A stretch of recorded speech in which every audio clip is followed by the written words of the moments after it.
श्रवण कुशवाहा 2020 में नवादा विधानसभा से चुनाव किसी भी परिस्थिति में चुनाव लड़ेगा।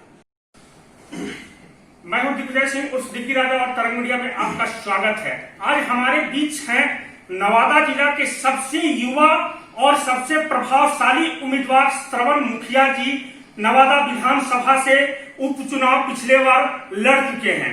मैं इनके बारे में युवा इसलिए कहा कि नवादा जिला में उम्र के ख्याल से अभी सबसे युवा उम्मीदवार है पूरे नवादा विधानसभा जितना क्षेत्र है, पांचों विधानसभा क्षेत्र में। प्रभावशाली हमने इसलिए कहा कि अपने व्यक्तित्व के बदौलत इन्होंने पिछले 2019 के उपचुनाव, नवादा उपचुनाव में 44,000 वोट निर्दलीय उम्मीदवार रहते हुए इन्होंने लाने का काम किया। तो आइए इनसे हम जानते हैं कि आखिर वजह क्या है लोगों के बीच से निर्दलीय उम्मीदवार रहकर भी 44,000 वोट उपचुनाव में जो लाए और आगामी 2020 का चुनाव लड़ेंगे या फिर नहीं, इसके बारे में हम जानते हैं और साथ ही कुछ और चर्चा इनसे हम करेंगे। तो श्रवण मुखिया जी हमारे बीच हैं। तो सर, तरंग मीडिया में आपका बहुत बहुत स्वागत।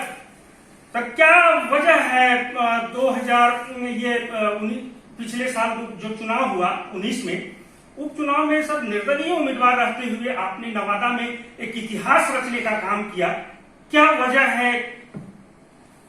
देखिए, जहां तक मेरा मानना है कि जो हम लोगों ने 44,000 वोट लाया है, वो सिर्फ हमारा नहीं है, उस एक एक कार्यकर्ता का बदौलत हम लोगों ने 44,000 वोट लाया। और चुनाव में तो अपना अपना व्यक्तित्व है। और आज हम 15 साल में कादिरगंज में भी पति पत्नी बनकर मुखिया रहे और हमारी पत्नी अभी पौरा पंचायत की मुखिया है। आप पंचायत में जाके देख सकते हैं कि विकास किसे कहता है और आत्मीयता क्या होता है, लोगों को मान सम्मान क्या होता है। और सभी कार्यकर्ताओं के बदौलत हम लोगों ने 44,000 वोट लाया। और हमारी क्या है कि हम अकेले 44,000 वोट ले आएंगे।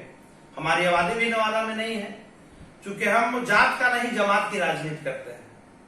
जब से हम लोगों ने राजनीति में कदम रखा है, जब से ही हम लोग जमात की राजनीति किया है, कोनो जात का राजनीति नहीं किया है। बहुत अच्छा चीज आपने कहा सर।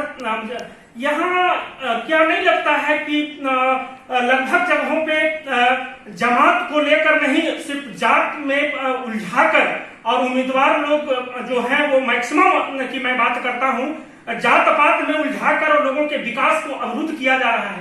नहीं, ये बात आपका कहना सत्य है, लेकिन पहले थी जात पात होती थी, लेकिन अब धीरे धीरे जात पात का भी बंधन टूटते जा रहा है।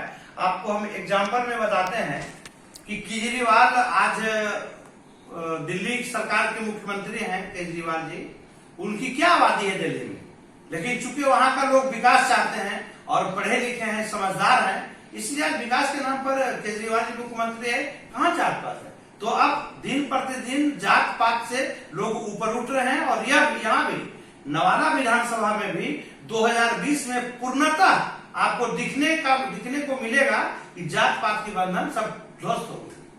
तो क्या सर 2020 में आप फिर पुनः चुनाव में आ रहे हैं नवादा विधानसभा से? श्योर 100%। हम लोगों ने तो जब होली मिलन समारोह किया था, उसी वक्त ऐलान कर दिया था कि चाहे परिस्थिति जो दलीय हो या निर्दलीय हो, श्रवण कुशवाहा 2020 में नवादा विधानसभा से चुनाव किसी भी परिस्थिति में चुनाव लड़ेगा। तो क्या सर दलीय की बात जहां तक आप अपने अभी किया, तो क्या लगता है सर कोई दल का मतलब अभी तक कोई विचार आया है आपके पास? जी बिल्कुल आया है, दल का भी विचार आ रहा है, लेकिन वो तो अंतिम में निर्णय होता है। राजनीति में तो कोई दोस्त और कोई दुश्मन होता नहीं है। और अंत समय में पता चलेगा कि हम लोग को किसी पार्टी के द्वारा भी अगर न्योता मिलता है तो हम उसको भी स्वीकार करेंगे, अन्यथा हम तो निर्दलीय चुनाव लड़ने के लिए ऑलरेडी कार्य कर रहे हैं। आज से ही नहीं, जब से ही विधानसभा चुनाव हम लोगों ने 2019 का लड़ा और 2019 के बाद निरंतर हम लोग जमीन पे काम कर रहे हैं, जो आपको दिखने को मिलेगा।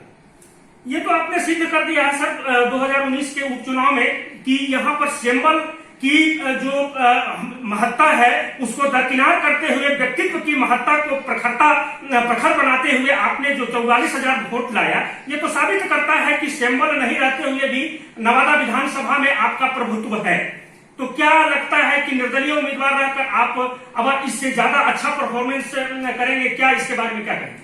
बिल्कुल बिल्कुल, वो तो आप पता कर सकते हैं, चौक चौराहे पे पता कर सकते हैं, गांव देहात में पता कर सकते हैं कि हमारी क्या व्यक्तित्व है। और हमारे कार्यकर्ता पूरी ईमानदारी से उस बार भी लगे हुए थे, और चुनाव में असफलता रहने के बावजूद हमारे कार्यकर्ता, हमारे गार्जियन, जो हमारे अभिभावक सारे लोग हैं, सारे लोग निरंतर इस पे काम कर रहे हैं। और लोग चाहते हैं कि बस अब हुआ सो हुआ, नवादा में अब किसी की दबंगई नहीं चलेगी।